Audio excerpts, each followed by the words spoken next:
volta e agora o assunto é o enfrentamento à pobreza e à vulnerabilidade social, que devem ser tão priorizadas quanto a conservação ambiental. Mas como gerar oportunidades profissionais e desenvolvimento social para a população e, ao mesmo tempo, promover a transição sustentável da economia? Esse é o foco do estudo Inclusão Produtiva e Transição para a Sustentabilidade, Oportunidades para o Brasil, realizado pela Fundação Arimax, B3 Social, Instituto Golden Tree e Instituto Itaú S.A., desenvolvido pelo Instituto Veredas, com apoio técnico do Instituto Cíclica. E as principais conclusões dessa pesquisa, quem vai contar para a gente agora é Vahid Vahidar, que é diretor adjunto do Instituto Veredas. Seja muito bem-vindo, Vahid. Obrigado, Yael. Tô feliz de estar aqui com vocês do canal Rural. Obrigada a você, Vahid, pela participação. Eu queria começar explicando a importância de um estudo como esse e qual que é a relação entre o papel dos governos, das empresas, do terceiro setor na promoção desse desenvolvimento sustentável aliado à inclusão produtiva. Legal, Yael. Então, tem crescido cada vez mais, né, na sociedade essa ideia de que a gente precisa fazer uma transição para uma economia mais sustentável, né? Agora, enquanto isso é um consenso cada vez maior, não está claro em que medida essa transição leva a um aprofundamento das desigualdades ou a superação das desigualdades, né? Então, esse estudo que a gente conduziu, ele justamente busca colocar isso em questão, né?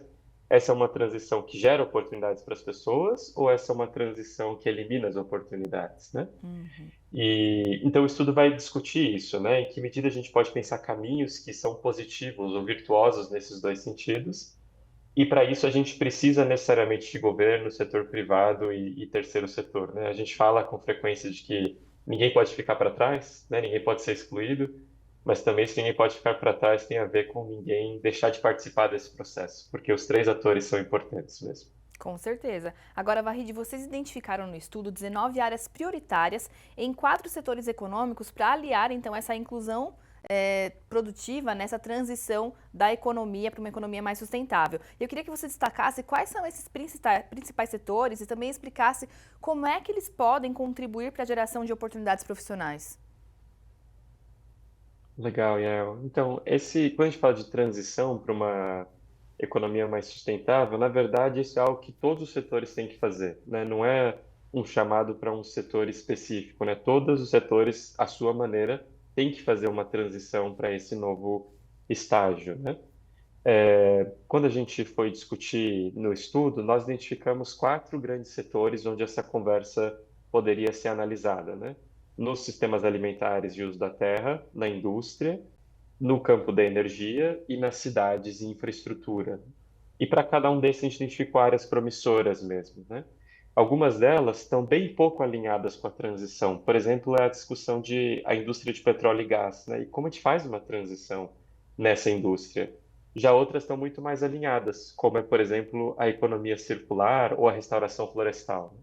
Então, para cada uma dessas, a gente identificou o que precisa ser feito por governo, setor privado e terceiro setor, para que novas oportunidades sejam geradas para as pessoas, especialmente para aquelas em situação de vulnerabilidade. Perfeito. Agora, falando especificamente sobre os sistemas alimentares, para o nosso público aqui que trabalha com a terra, né, com o cultivo de alimentos, quais foram as oportunidades identificadas por vocês, Vahid? Então, quando a gente discutiu os sistemas alimentares, essa é uma das discussões mais interessantes, acho, do estudo. A gente identificou 5 áreas assim que precisam de atenção, né? A primeira delas é como a gente envolve mais a agroindústria e as redes de comercialização na conversa sobre a transição, né? Muitas vezes ela é muito focada na atividade agrícola, mas esses atores têm uma função muito importante de determinar os caminhos da produção agropecuária. Uhum. Em áreas um pouco mais incipientes, que têm potencial para se desenvolver, a gente identificou as cadeias da agroecologia, as cadeias da sociobiodiversidade e a pecuária regenerativa de pequena escala, e naquelas que estão melhor posicionadas, restauração florestal, como área interessante para ser desenvolvida. Perfeito. Agora, Vahid, quais são as recomendações, então, para que a gente realmente consiga evoluir nessas áreas que vocês recomendaram aí? O que vocês acreditam que precisa ser feito? Legal. Então, para desenvolver essas áreas, de novo, a gente vai precisar de coisas diferentes, né? Na discussão com a agroindústria e redes de comercialização, a gente precisa abrir um espaço de discussão sobre isso. Isso não tem estado presente no debate público. A gente precisa criar novas estratégias, novos arranjos e redes de abastecimento territorial que permitam a inserção de pequenos produtores.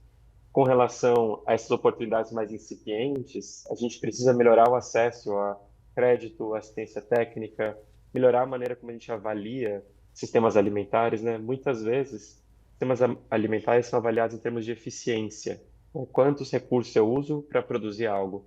Mas fala um pouco da capacidade regenerativa mesmo dessa produção ou da qualidade da alimentação que é gerada. E no âmbito mais ambiental, a gente precisa de fato ver de que maneira as soluções ambientais podem ser combinadas com soluções produtivas, ao invés de ser colocadas em oposição, especialmente para os pequenos produtores. Com certeza, Vahid, acho que essa questão, né, tanto da assistência técnica, quanto do apoio ao crédito, quanto à agricultura regenerativa, a gente tem visto que cada vez mais, quando isso anda junto, a gente vê sim mais produtividade, vê também o meio ambiente sendo conservado. Vahid, muito obrigada pela sua participação aqui com a gente no Planeta Campo. Obrigado, Yael, até mais. Até, tchau, tchau. Planeta Campo. Patrocínio. JBS. Há 70 anos alimentando o que alimenta o mundo. UPL, reimaginando a sustentabilidade. Apoio. SLC Agrícola, produzindo com eficiência e sustentabilidade. Infinity, gestão de resíduos. Associação Brasileira dos Criadores de Zebu, a BCZ de todos.